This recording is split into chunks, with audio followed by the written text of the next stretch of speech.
Salut les gars, c'est Superhuman Troy avec une vidéo très intéressante aujourd'hui. Cela me fascinait déjà au lycée, car je me suis toujours demandé pourquoi. Certains gars ont la veine du biceps visible, d'autres non. Beaucoup pensent que c'est génétique, mais ce n'est pas vrai. Tout le monde a la veine du biceps, elle s'appelle la veine céphalique. Dans cette vidéo, je vous dévoile un plan en 4 étapes pour rendre la veine céphalique du biceps visible en continu.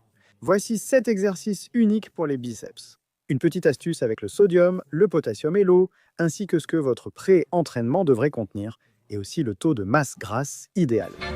Tu n'as pas de jeu, tu n'as pas de poids.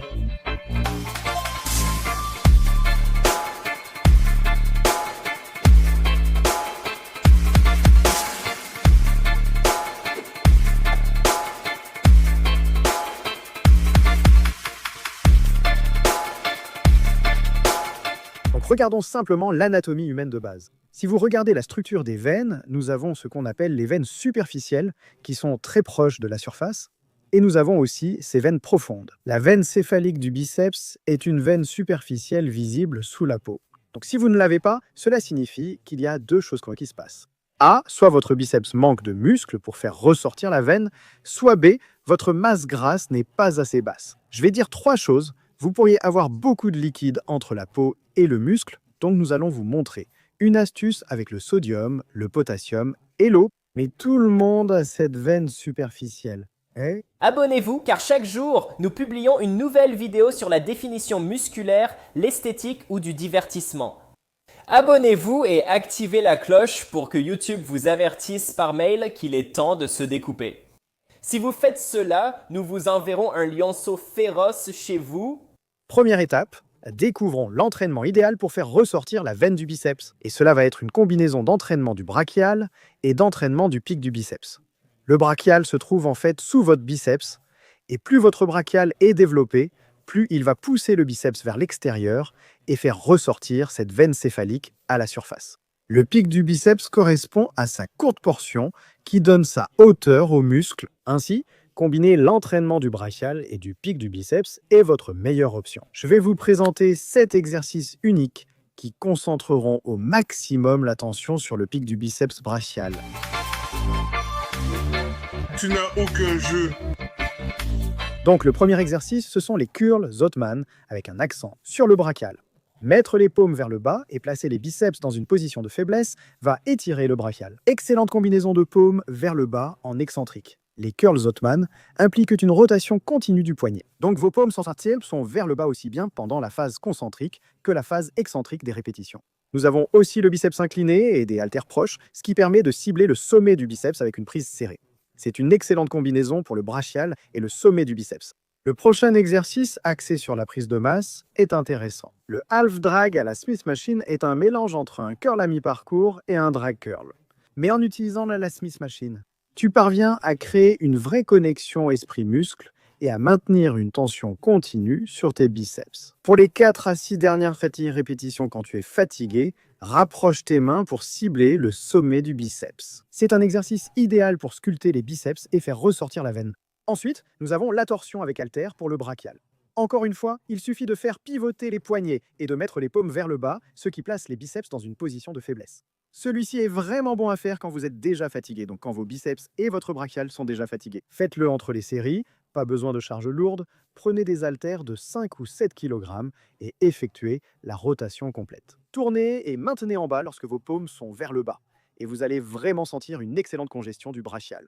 Le prochain exercice est vraiment incroyable. Un grand merci à Chris Jones de Pump Chasers. C'est lui qui m'a donné l'idée de faire cet exercice. Donc celui-ci, juste ici. Tout d'abord, tu places tes trapèzes et tes deltoïdes postérieurs contre l'inclinaison. Le banc est au maximum en arrière, tu dois t'y appuyer fort. Et tu mets tes biceps dans une position où ils sont obligés de faire tout le travail. La rotation du poignet, à la fin, cible la courte portion du biceps. Il suffit donc de faire cette rotation. Quand tu es fatigué, tu sens une forte congestion dans la courte portion du biceps, au sommet. Ensuite, on passe au curl en prise inversée avec la barre UZ, en se concentrant sur 3 à 4 secondes lors de la phase excentrique du mouvement. Donc curl en prise inversée, évidemment les paumes sont vers le bas, vous allez travailler davantage le brachial. Et puis aller lentement et de façon contrôlée est un excellent moyen de mettre encore plus de tension sur ce muscle. Et évidemment, vous travaillez, vous savez, la courte et la longue portion du biceps avec cet exercice, mais le fait d'avoir les paumes vers le bas permet de mettre beaucoup plus l'accent directement sur le brachial. Très bien, le prochain exercice Kololai que j'ai inventé pendant l'entraînement s'appelle 45 secondes de mort et il était vraiment intense. D'abord, suspension passive avec main en prise serrée. Donc, on va travailler le sommet du biceps et ce que vous voulez faire, c'est vous concentrer uniquement sur le temps sous tension. Donc, je fais un mouvement subtil de la barre EZ vers le haut et vers le bas. La tension maximale est maintenue à 100% sur les biceps pendant tout l'exercice. Tu ne te reposes jamais en haut ni en bas du mouvement, tu gardes la tension sur tes biceps. Et celui-ci, c'est vraiment intense. En fait, j'ai eu la plus grosse congestion des biceps parmi tous les exercices en faisant celui-là. Concentre-toi sur 45 secondes de tension. Prends léger et défie-toi. Si tu réussis, tente 1 minute entière. Parfait. Le dernier exercice est le curl à un bras avec barre EZ. Tiens-la maintenant au centre de la barre EZ. L'instabilité de la barre EZ à cause de sa longueur augmente la tension sur le brachial, le pic du biceps. Donc je rentre un peu mon coude. C'est comme simuler un curl halter prise serrée, mais en rentrant le coude et en contrôlant lentement le mouvement. Et celui-ci est redoutable. Tu vas le sentir dans le pic de ton biceps, tu vas le sentir partout. C'est un bon changement de rythme, car la plupart d'entre vous travaillent surtout les biceps avec haltère en supination.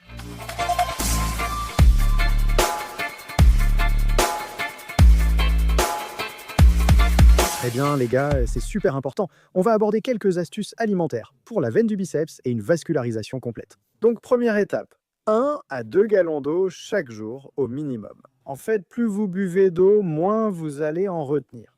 Si vous stockez beaucoup d'eau sous la peau, il sera presque impossible d'être vascularisé et d'obtenir la veine sur le biceps. Et une petite astuce aussi, si vous avez du mal avec la rétention d'eau. C'est pourquoi nous avons ajouté de la racine de pissenlit dans Alpha Shredder. Prendre de la racine de pissenlit, présente dans Alpha Shredder, aide à perdre beaucoup d'eau et de poids. Les aliments riches en potassium sont essentiels pour un bon volume musculaire.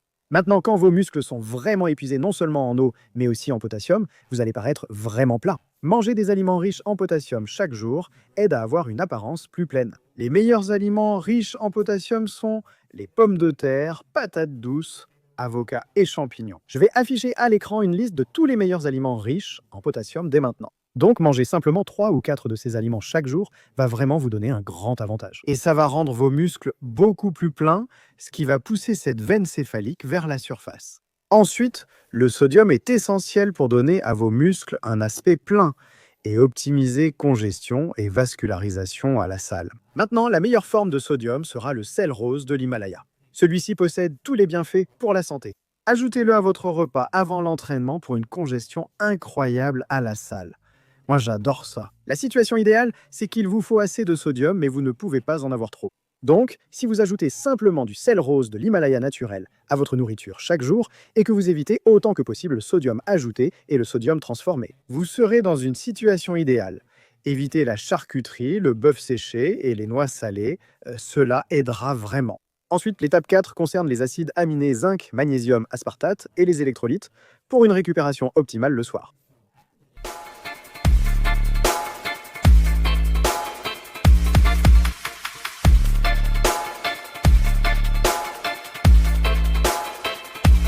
Je vais faire une série de 5 vlogs sur la création du pré-entraînement parfait à partir de la semaine prochaine, donc je garde cette section courte.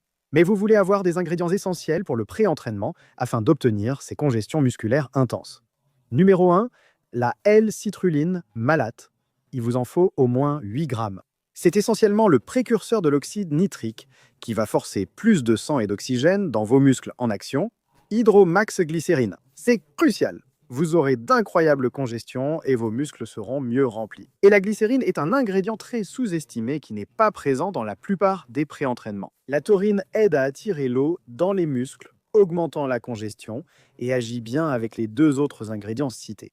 Nitrocygène est un complexe breveté de silicate d'arginine, en fait approuvé par la Food and Drug Administration. C'est vraiment un produit incroyable que seul Celicor C4 Ultimate propose dans son pré-entraînement actuel. Tiger Fitness l'inclut dans sa formule VA-SCI et Celicor C4 dans sa formule Ultimate. Ce sont les ingrédients qu'il vous faut pour une vascularité maximale.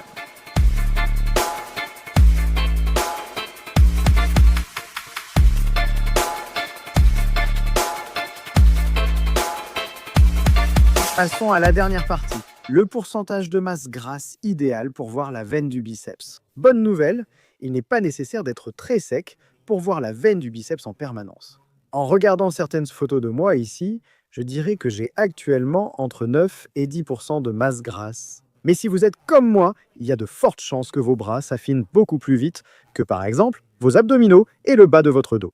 Donc je dirais qu'être simplement autour de 10% de masse grasse est largement suffisant pour que cette veine du biceps soit bien visible, presque 24 heures sur 24, surtout à la salle de sport quand vous êtes congestionné. Je dirais simplement à faire des entraînements fractionnés de haute intensité. J'ai déjà publié de nombreuses vidéos sur la perte de graisse, consultez ma chaîne. Je mettrai aussi un lien vers ma playlist avec mes meilleurs contenus sur ce sujet. Faire du fractionné intense, des pauses courtes sur les exercices polyarticulaires, manger sainement, cycler les glucides et adopter diverses stratégies alimentaires. Ça va vraiment aider à faire ressortir cette veine du biceps. Je voulais donc faire une vidéo sur la fameuse veine du biceps parce que je trouvais que c'était intéressant. Ce sujet me fascinait tellement quand j'étais enfant. J'aurais aimé voir cette vidéo à 17 ou 18 ans, j'espère qu'elle vous plaira. Dites-moi dans les commentaires ci-dessous si vous avez des idées de vidéos intéressantes comme celle-ci. J'essaie vraiment de changer la chaîne, de vous proposer le contenu le plus intéressant possible. Alors dites-moi dans les commentaires ci-dessous si vous avez des idées ou des questions pour moi. J'ai reçu d'excellentes questions plus tôt et je ferai une vidéo à ce sujet. Donc j'adore entendre vos questions et vos retours et j'apprécie énormément votre soutien. Merci beaucoup pour votre soutien. On approche des 40 000, à bientôt. Je vais tenter de publier des vidéos chaque jour, même si certains jours il n'y en a pas eu. Je faisais des allers-retours entre la Colombie, ça m'a vraiment fatigué, et en plus j'avais une connexion internet pourrie là-bas. Nous reprenons les publications quotidiennes pour, je l'espère, le reste de l'été. Merci à tous et à demain.